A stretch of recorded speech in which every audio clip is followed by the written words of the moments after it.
Hello there and welcome to VGC.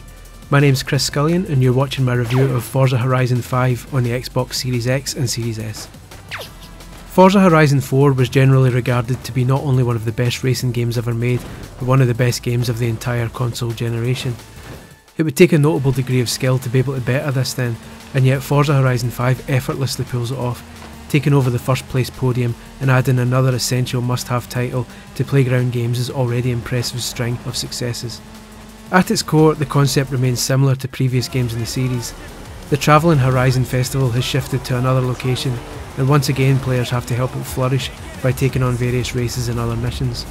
By helping set up new expansion sites of the festival while competing in its numerous events, the aim is to build a festival that will go down in legend, while making yourself something of a legend on the track at the same time. We say the track, but as is the Horizon way, you'll spend a healthy portion of your time in this game on surfaces other than asphalt, especially given the diversity of the new host country Playground has chosen this time around. Whereas Forza Horizon 4 was set in gloomy old Britain, the fifth game takes things to Mexico, where it's safe to say the need for sunscreen is a little more pressing. It's a fantastic choice of setting, partly because Mexico's climate can be so wildly diverse that scorching sunshine, huge dust clouds and massive thunderstorms can almost literally lie around any corner. The variety of its environments also acts as the perfect background for the Xbox Series X and Series S to really show off what they're capable of. Horizon 4 was already a beautiful game, but this is simply jaw-dropping at times. The small Mexican villages you come across are packed with detail.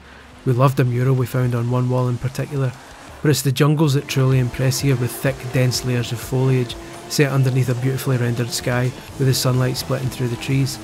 Play it in 4K with an HDR capable display, and this is without question one of the most visually impressive games ever released. The game offers two different graphics modes, quality and performance, but we strongly prefer the latter. Both render natively at 4K resolution, but quality favours detail while performance favours frame rate.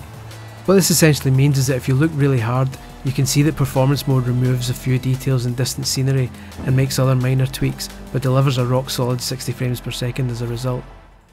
Meanwhile, quality mode adds those extra details and is slightly more visually impressive when you put the two side by side, but to manage this it has to drop the frame rate to 30.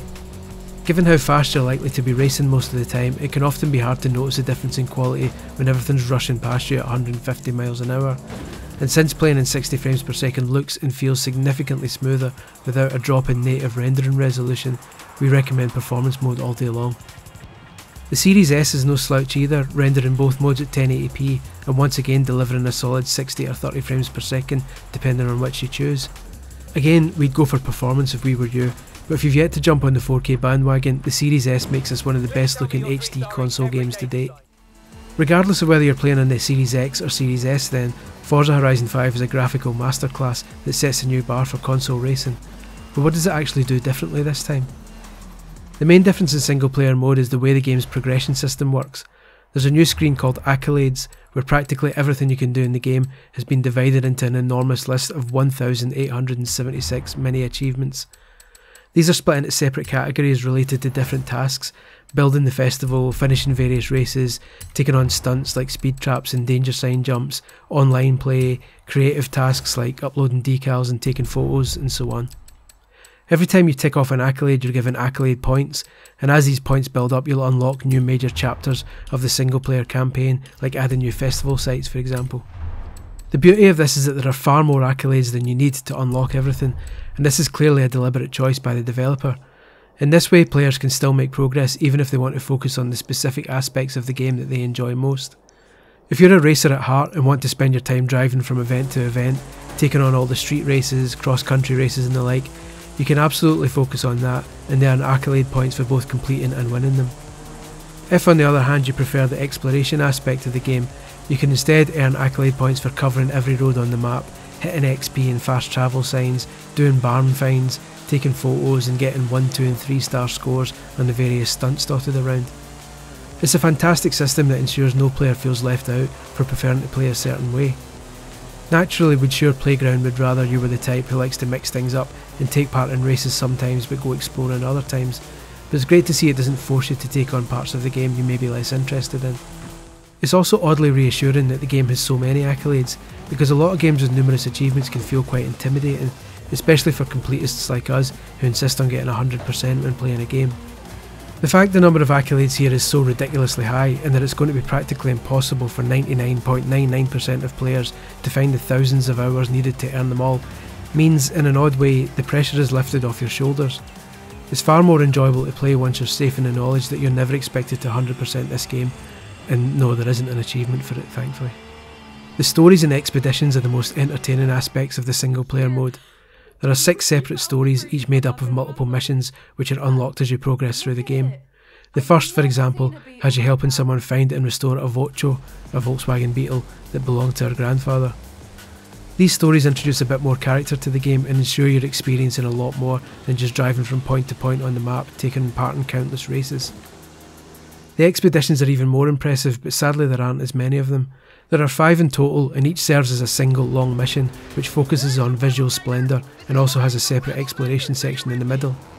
These sections place you in a small confined area of the map and give you some optional extra objectives to earn extra accolades, such as taking photos of certain objects, driving to the top of specific structures, or finding locations to place satellite dishes for the festival's radio station.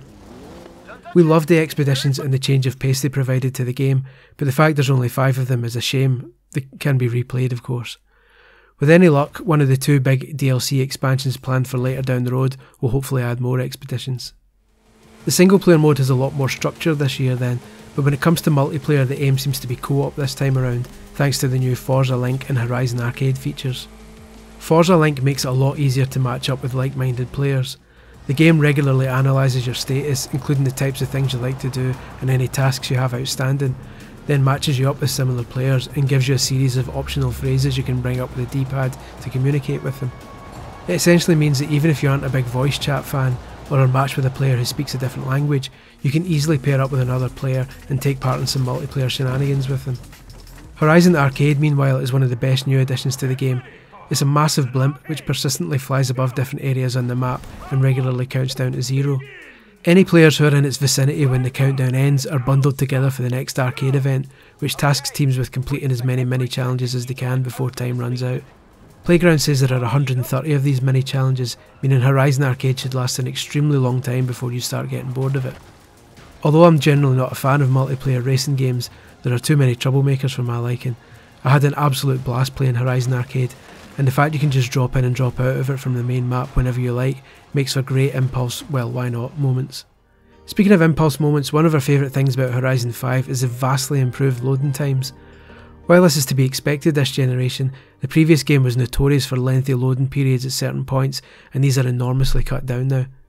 While Quick Resume is obviously a supported feature, even starting the game from the title screen sees a greatly reduced initial load, which used to be painfully long and is now barely an issue. Even better is swapping out cars while you're driving. All you have to do is pause, go to your car list, choose the one you want, and you're talking literally a few seconds before you're in the new car. In previous Forza games we tended to stick with one car for exploration because we couldn't be bothered with the delay when swapping them out, but this time we found ourselves experimenting with each new car we collect because loading up a new car is so painless. There's only really one quibble we have with Forza Horizon 5, and we're fully aware that it's not one everyone will care about. We're still praying that one day the series will make it easier to create our own decals and customise our cars.